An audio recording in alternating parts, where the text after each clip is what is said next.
welcome to the CNBC TV 18 earnings special. TCS reported numbers slightly lower than what the street was anticipating on the top line, with a growth of 2.2% in constant currency terms. But what is the outlook for the future? We're now joined by the CEO and MD Rajesh Gopinathan and the Chief Operating Officer of the company, NG Subramanium. Rajesh, let me start with you. You said growth was softer than anticipated. Where has the miss come in from? I think it's come from the areas that we had kind of called out last time. BFSI, we had already spoken about some emerging softness that we saw in the capital markets part of it, and European banks. That has turned out to be more than what we expected at the beginning of the quarter. And then there are some individual ones, like I said, in retail, which we think is more of a this quarter kind of impact, and we hope to that will come back up by the next quarter itself. So these two are the main areas that I would call out in terms of the growth. But Rajesh, do you think the macros are a little more uncertain than they were, say, a couple of months ago? Are clients deferring their decision to spend? Are decision cycles getting a little more extended? Or are tech budgets contracting?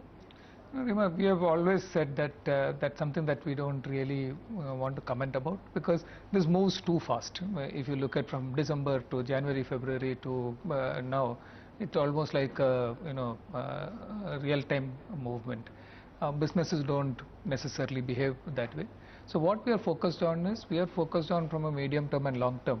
And what's really encouraging for us is that many of the strategies that we put in place for the getting back to double-digit revenue growth, if you think about it, our focus on digital, our focus on attacking digital as a full stack across both from the core all the way to the top, investments in the front-end capabilities on the experience part of it, analytics, automation, agile, all of these are resonating very strongly with customers. So we are kind of very focused on that side, and I'm happy that the revenue strategy, which took us back to double-digit growth, continues to be extremely relevant to our customers. Okay. The short-term impact of what happens in the markets is beyond us to predict. But we are more worried about, are we relevant to our customers? Are we able to increase market share? Is our relevance continuing to increase? And are we positioned in the right places? But do clients feel macros are uncertain, yes or no? I really don't get into that dialogue with customers, because it I would much rather know what their long-term plans are and how do we align to where their their immediate issues and their long-term strategies are. NGS, what about on BFSI? I acknowledge that you had called out the problematic areas in BFSI in Q4 itself, a few large European banks and a volatile capital market. But the problem got more pronounced in this quarter. What exactly went wrong, and how deep is the problem at BFSI? Will it extend for a couple of more quarters? I think the capital markets and the European banks which we called out slightly got accentuated in the quarter. And that's something that is reflected in our performance in the BFSI sector as well.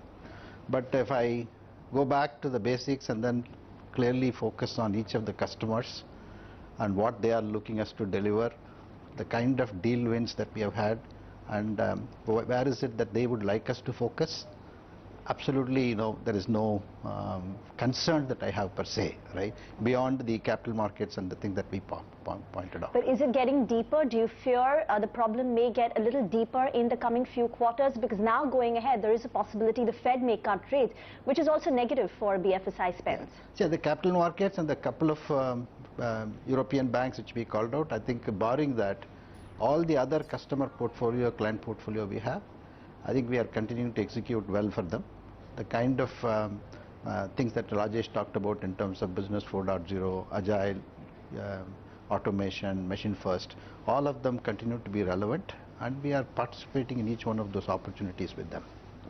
Rajesh, I may be wrong, but in the conference call, your body language on Q2 was a little more uncertain. You said that Q2 is an important quarter for us. If it is as strong as it usually is, considering it's a seasonally strong quarter, then you will end with double digit. But otherwise, you'll have to see. Are you a little more uncertain about Q2, and is double digit not in the bag? No, Reema, it's just about once bitten, twice shy. So, as we said, this turned out to be slightly softer than what we had expected. So, we're just being pragmatic about Q2 and being transparent about it. But we are focused on making sure that we are aligned to where the client requirements is. I want to give you an example. So even in BFSI, if you look at the spread of projects that are going on, see, there's a big difference in BFSI today compared to what it was a few years back. A few years back, capital was being sucked out of the system by the compliance risk, and therefore there was no investment money available. Today's is more a short-term adjustment. It is not a structural attack.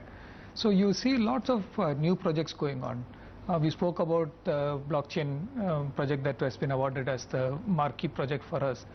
There's a lot of work going on the payment side of it, payment transformation part of it. Wealth management is gaining a lot of traction. So when we look into the near term and medium term, there are enough new activity going on which people are not pulling back on. So it is, I don't think there is a lack of confidence from that side. This is more immediate next 60 days what's going to happen. I think it's beyond us to be able to predict it. But you were confident that retail will bounce back. Retail had an unexpectedly soft quarter in Q1, but in the press conference as well, you said it will bounce back. Can you say the same about BFSI? The reason I differentiated between the two is retail are more specific client issues, which we know that will not repeat, whereas the BFSI is more looks to be a sectoral trend, which we need to wait and see how it gains momentum. So it's still wait and watch on BFSI. What about margins? How do you see margins pan out in light of the rupee appreciation? So the rupee has also been slightly off from what we had originally expected. The way to think about margins is the last 2 years we have been very focused on getting back to double-digit revenue growth. As we have said that to you also, that as a management team, our single-minded focus was to get back to double-digit growth. And we have been systematically investing across the board on it. If you look at it from talent transformation perspective, the services portfolio, restructuring our services portfolio, restructuring our go-to-market strategies, making sure that we have a full coverage, systematically going beyond the CIO across the various ones. And each of these has found strong relevance to our customer base and has given us the results. This year, as a team, we are going to be focused on making these investments count from a productivity perspective also. So agile, automation, the work that we have done on the products and platform side, looking for realization benefits coming from there. So there are quite a few levers which we know, but we have not really prioritized as we first started prioritizing the revenue side. The short-term impact on margins, quite frankly, we were caught by a bit of surprise on it. We have also want to acknowledge that our teams have also stepped up. So we have moderated our variable payout for the top 10% to deal with the unexpected softness that we saw. So the current margin that you see has a contribution coming in from there. But as a team, we are focused on structurally fixing it as we go forward. And we think there are enough levers there because of the investments we have made. So you think you can maintain margins in FY20 similar to what we had in FY19, considering you are taking steps to offset the rupee strength? Let me put it this way, I don't want to get drawn out into that comment, but as a team, we are very, very focused. The level of focus that you put on the getting back to double-digit revenue, with the same level of intensity we are going to bring to the cost management part of it. Okay, a lot of focus on cost management. And just once again, all the incremental revenue, whether we look at it on a quarter-on-quarter basis or on a year-on-year basis, has come in from digital, which means the rest of the business, that's what, 67% of it is declining. How should we read that? No, I always said earlier that at some point in time, everything that we do is going to have a digital component, right? Now, if you really look at the kind of digital projects that we are doing, the front ending is over, as I always said, that it now goes and reaches deep inside the core, which essentially is the traditional part of the core systems that people have, right? So in that sense, that look, the kind of projects attacks not only the front, it goes beyond the middle and the back, APIification, restructuring of refactoring of the applications in the core and the back end into the cloud. So a lot of things is happening, right?